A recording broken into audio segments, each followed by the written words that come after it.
Шнозк бимбато, шнозк тракатунг, бурзумичи кримпато. Това е твоят глас. Използвай го.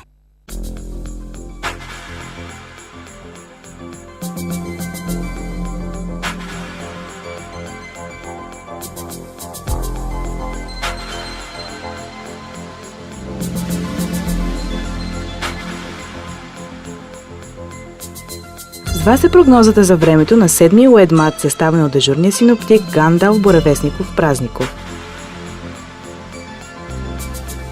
Ще преобладава предимно призрачно време, като от района на Мортонт на изток ще се придвижват силни валежи от проклети духове и мъртви.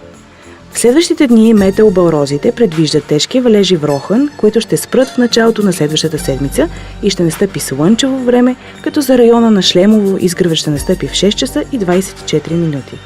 Очаква се силните валежи в градството да продължат още една седмица, като на гражданите не се препоръчва пътуване през нощта. За района на Мордор не се предвижда никакво разваляне на времето и силните гръмотевични бури ще продължат, макар и вероятността за валежите е малка. В планинските райони се очакват снеговалежи, а по високите части и силни ветрове, като на места скоростта им ще достигне до 100 фурлонга в секунда. Мордорската контролно-разрушителна служба предупреждава скиорите да внимават из високите части на мъгливите планини, където има опасност от падащи лавини, а също така съобщава, че хижа Мория и горната част на ски пистата Зирак Зигил са били повредени от недобросъвестни туристи и ще бъдат временно затворени за ремонт. За района на Сивите заливи се очаква спокойно време, вълнение на морето до 2 бала.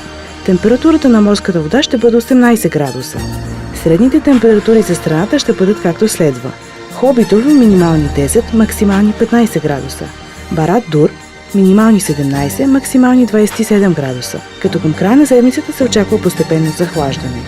Минас Тирит минимални 18, максимални 25 градуса. Не се предвиждат промени в близките дни.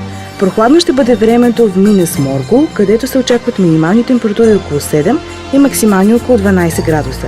За Лом и Дол се очаква захлаждане в късните следобедни часове и като цяло температурите, както и тези в района на Едорас, ще останат сравнително ниски за сезона – минимални 10, максимални до 15 градуса.